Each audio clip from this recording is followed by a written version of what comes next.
जय श्री कृष्ण मित्रों। गर्भ गीता का यह एक बहुत ही अनोखा व पौराणिक पाठ है। श्रीमद् भगवद गीता में 18 अध्याय हैं, जिनमें कुल 700 श्लोक हैं और गर्भ गीता श्रीमद् भगवद गीता का ही एक भाग है। जिस प्रकार मंदिर के गर्भगृह में भगवान निवास करते हैं, उसी प्रकार भगवद गीता का मुख्य ज्ञान गर्भ गीता में समाया है। गर्भ गीता में जीव के जन्म और मृत्यु का संपूर्ण ज्ञान समाया हुआ है। अपने परम कल्याण के लिए हर मनुष्य को इसका श्रवण अवश्य करना चाहिए। यदि आप भी मोक्ष चाहते हैं तो इस पाठ को अवश्य सुने व जीवन में अपनाएं। भगवान श्री कृष्ण का वचन है कि जो भी प्राणी इस गर्भ गीता का सद्भावना से विचार और मनन करता है, वह फिर कभी गर्भवास में नहीं आता। उस इंसान को जन्म मरण के चक्र से छुटकारा मिल जाता है और ऐसी पवित्र आत्मा को भगवान के श्री चरणों में निवास मिलता है। इसलिए हम सभी को गर्भ गीता का अनुसरण अवश्य करना चाहिए। गर्भावस्था में मां संतान का भाग्य का भी निर्माण करती है। इसलिए ये मान्यता भी है कि जो गर्भवती स्त्री गर्भ गीता का नित्य श्रवण करके सही चिंतन और मनन के द्वारा इसे अपनाती है, वो गर्भावस्था के दौरान आने वाली विभिन्न समस्याओं और अड़चनों को आसानी से पार कर जाती है। उसका गर्भस्थ शिशु श्रेष्ठ बुद्धि, श्रेष्ठ आचरण और शुभ संस्कार ग्रहण करता है। गर्भ गीता को रोज पढ़ने या सुनने से एक फिर अर्जुन पूछते हैं, हे मधुसूदन, मनुष्य इन 5 विकारों से ग्रस्त होकर अपने सांसारिक जीवन को नष्ट कर लेता है। हे माधव, वो कौन सा पाप है जिसके कारण किसी की पत्नी की मृत्यु अल्प आयु में ही हो जाती है, पिता के जीवित रहते ही पुत्र की मृत्यु हो जाती है, और किस पाप के कारण व्यक्ति नपुंसक हो जाता है? श्री कृष्ण उत्तर देते हैं, हे अर्जुन, जो व्यक्ति किसी से कर्ज लेकर उसे चुकाता नहीं है, वो इस पाप कर्म से अपनी पत्नी को खो देता है। उसी प्रकार जो किसी की अमानत को नहीं लौटाता, उसके पुत्र मर जाते हैं। जो किसी व्यक्ति को सहायता करने का वचन देकर भी समय पर उसकी सहायता नहीं करता, वो नपुंसक हो जाता है। ये सभी बड़े भयंकर पाप हैं। तब अर्जुन ने पूछा, हे कुपानिधान, मनुष्य किस पाप के कारण हमेशा रोगी रहता है और किस पाप के कारण बोझा ढोने वाले गधे का जन्म पाता है? भाग्यहीन स्त्री तथा गधे का जन्म प्राणी को किस पाप कर्म के कारण मिलता है? मनुष्य किस कुकर्म के फल के स्वरूप जगन्य पशु बनता है? तब भगवान श्री कृष्ण कहते हैं, हे धनुर्धारी, जो मनुष्य कन्या अथवा स्त्री को बेचने का कार्य करता है, अथवा जो कन्या दान तो करता है परंतु इस कन्या दान का मूल्य लेता है, वो हमेशा भयंकर रोगों से पीड़ित रहता है।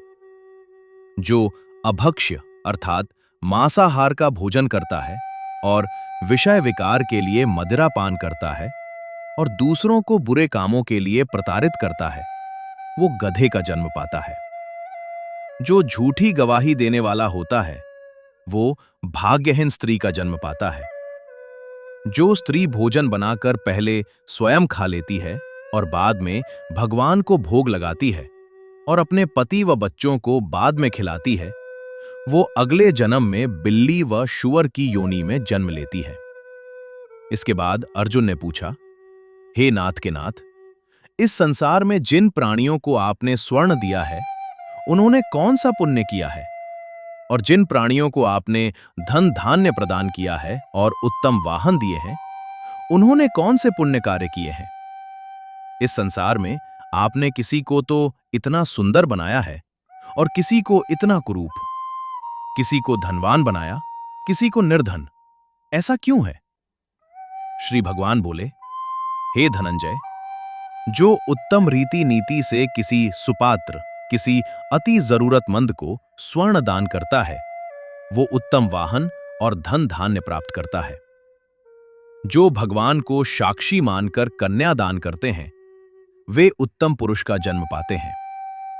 हे अर्जुन, जिन प्राणियों ने अन्य वस्तुएं का दान किया है, उनका स्वरूप सुंदर होता है और जिन्होंने विद्या का दान दिया वे विद्वान होते हैं।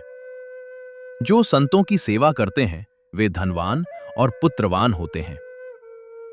अर्जुन ने पूछा, हे मधुसूदन, मनुष्य धन और सांसारिक सुखों के प्रति इतना मोह क्यों रखता है? तब भगवान श्री कृष्ण बोले, हे अर्जुन, जब प्राणी मेरी कृपा से वंचित हो जाता है तब वो सांसारिक बंधनों के मोह में पड़ जाता है। वो धन, दौलत आदि से मोह करने लगता है। संसार के सभी बंधन नाशवान हैं। यही जानकर विवेकवान प्राणी इनसे दूर रहता है। वो जानता है कि लाभ हानि, जीवन मरण, यश अपयश तथा मान सम्मान सभी कुछ ईश्वर के अधीन है। संसार में घटने वाली प्रत्येक घटना परमात्मा की इच्छा से ही घटित होती है। यही कारण है कि विवेकवान जन दुख या सुख, चाहे कैसी भी परिस्थिति हो, समान भाव से रहते हैं। जो व्यक्ति सांसारिक मोह त्याग कर पवित्र स्थानों के दर्शन करके मेरी निष्काम भक्ति करता है, वो राजा के समान सुख और ज्ञान प्राप्त करता है। इस संसार में सभी वस्तुएं नश्वर हैं। केवल मेरी भक्ति ही ऐसी है जिसका कभी भी नाश नहीं होता। फिर अर्जुन ने पूछा, हे जनार्दन, मनुष्यों में शारीरिक रोग जैसे रक्त विकार, खंडवायु, अंधता तथा अपंगता आदि का क्या कारण है? ये रोग क्यों होते हैं? कृपया बताने की कृपा करें। प्रभु बोले, हे अर्जुन, जो प्राणी मेरी भक्ति से विमुख होकर माया में लिप्त रहते हैं, वे क्रोधी, रक्त विकारी, आलसी, दरिद्र, शील संयम रहित, खंडवायु जैसे रोगों से ग्रसित होते हैं। जो स्त्री अपने पतिव्रता धर्म का पालन नहीं करती, वे ज्योति रहित हीनता जैसे विकारों से ग्रस्त रहती हैं। फिर अर्जुन बोले, हे मधुसूदन, कृपा करके गुरु दीक्षा के बारे में भी कुछ बताने का कष्ट करें। मुझे गुरु की महिमा के बारे में भी बताएं। श्री भगवान बोले, हे अर्जुन, तुम्हारा यह प्रश्न संपूर्ण मानव जाति के लिए कल्याणकारी है। तुम धन्य हो और धन्य है तुम्हारी जननी जिसने आपको जन्म दिया है। हे पार्थ, जो इंसान के रूप में सभी धर्मों का सम्मान करता हो, जो सभी जात पात को न माने और सभी को एक समानता से मानता हो, जो हमेशा समाज भलाई। हे अर्जुन, जो इंसान हमेशा नीच से नीच कर्म करने वाले व्यक्ति को भी अपने गले लगाए, जो लड़कियां मजबूरीवश वैश्यावर्ती की दलदल में फंसी हों, उनको निकालकर अपनी बेटी बनाए और उनको समाज में सम्मान दिलाए, जो इंसान लोगों के अंदर मानवता के कार्य करने का जुनून पैदा करे, जो इंसान केवल और केवल समाज कल्याण की विचारधारा को जन जन तक पहुंचाए, चाहे उस इंसान पर कितना भी दुनिया या देश के राजा जुल्म करे, वो इंसान अपने नेक कार्यों से कभी पीछे न हटे और न रुके और लगातार देश में बढ़ रही बुराइयों को खत्म करने का प्रयास करता रहे।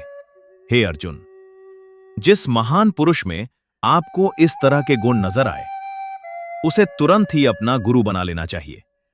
वो इंसान के रूप में पूर्ण गुरु है और केवल गुरु के माध्यम से ही ईश्वर की प्राप्ति हो सकती है। अन्यथा इंसान मेरे दर्शन कभी भी नहीं कर सकता। इसलिए अपने गुरु की देख रेख में ही मुझे अर्थात ईश्वर की प्राप्ति कर सकता और मोक्ष को प्राप्त कर सकता है। यदि कोई ऐसे गुरु को नहीं अपनाता है तो वो आजीवन मृत्यु लोक में भटकता रहता है। जो इंसान मनमुख गुरु को न मानने वाला होता है, तो ऐसे इंसान का मुख भी नहीं देखना चाहिए। पूर्ण गुरु की कृपा से विमुख प्राणी का मुख देखना भी पाप होता है। हे अर्जुन, सारे संसार के गुरु जगन्नाथ है, विद्या के गुरु काशीनाथ है, चारों वर्णों का गुरु ब्राह्मण है, ब्राह्मण का गुरु सन्यासी है, सन्यासी उसे कहते हैं जो सब कुछ त्याग कर मुझ में यानी भगवान के प्रेम में रम गया हो, वो ब्राह्मण जगत गुरु है। जो गुरु का भक्त है वो मेरा भक्त है। जो गृहस्थ गुरु से विमुख होता है वो चांडाल के समान होता है। जिस जगह मदिरा का भांड हो, उस स्थान का गंगा जल भी अपवित्र होता है। इस तरह गुरु से विमुख व्यक्ति का भजन भी अपवित्र होता है।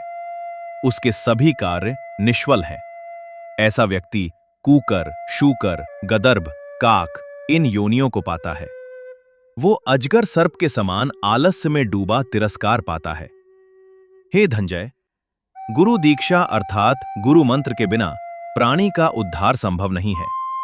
जो गुरु की सेवा करता है, जो गुरु के दिखाए मानव सेवा कार्यों को करता है, उसको कई अक्षमेघ यज्ञों के पुण्य का फल मिलता है।